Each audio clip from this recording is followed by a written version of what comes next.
affiliate has been on this amazing kind of journey around equity and inclusion for the last few years, and we're still early in the work. But it has really been transformational for us because we've really come to understand how important this work is, foundational to like all the other work that we're doing, and how critical it is that we are working together to build a movement in our state around environmental education, nature engagement, and building more resilient communities that really like reflect all of us who live and participate in those communities. And I think in the past we haven't done the best job of that in our field, and so that's something that in Maine we've been working towards, and it's going to be a really long-term journey, a continual process for us, but it's really exciting because we've at least identified that as a primary piece of the work that we are doing right now, and it's kind of leading us forward in really new directions, and working with new people that we've never worked with in the past that are really opening up innovation for us, and just creating some amazing new things that have never happened in our state in the past.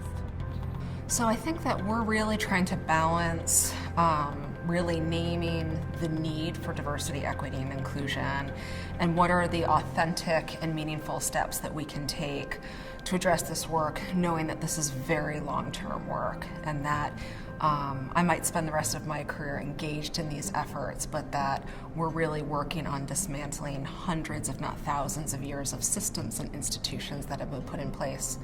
And it's balancing that with also celebrating the richness of the cultures that we have in a state like New Mexico.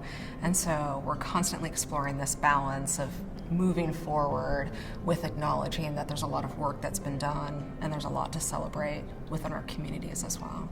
So we're also really trying to make forward movement with our organization. So we've committed to things like changing our hiring practices and really making some tangible steps so that we have movement forward.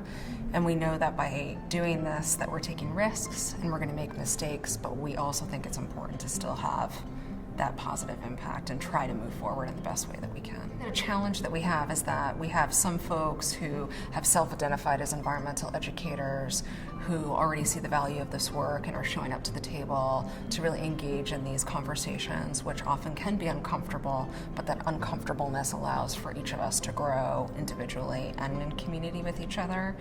And we are seeing that some folks aren't yet showing up to the table for those conversations, and we haven't quite figured out the key yet to how to get them to the table if they're not seeing the value yet. So that's definitely a challenge that we have. As far as specific things that we've done, we have voted in as a board to make DEI a priority. We have committed our winter workshop. This last year we had a full track that was all diversity, equity, inclusion. So the goal was, instead of going to a workshop here or there related to this, it was, if you commit to this, you do it through the full 2 days, and we get some depth into it. And it was interesting because there was well, are people really going to sign up for this? We had reserved 20 spots.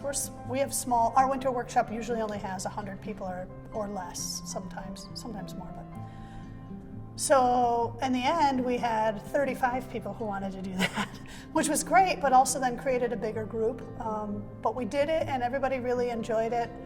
And by enjoy, I mean pushed ourselves and talked about some tough things, but if anything else, acknowledged that there's a whole group of us and we're willing. And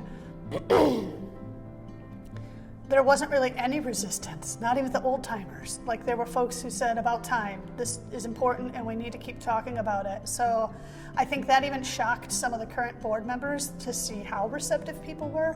There's a crew of us in Wisconsin who are all in the environmental education field who are openly gay. We can say things like, hey, it's real simple. Do you have any just single stall bathrooms at your camp? And if you do, just change the sign. Or when high schoolers come in, just put a sign on it that says all gender. There's some simple steps that you can take to say, I'm going to acknowledge this. Or you can ask people, instead of your male, female, just put a spot on there that says other event, or are there any special considerations with rooming? Start the conversation as an organization and you know, we should be the ones who are saying, hey, I'm willing to work with anybody and everybody, so you tell me what you need. You know, so I think that that has been promising as a way for people to start to talk about a little bit more complex issues in places where they're not familiar, you know.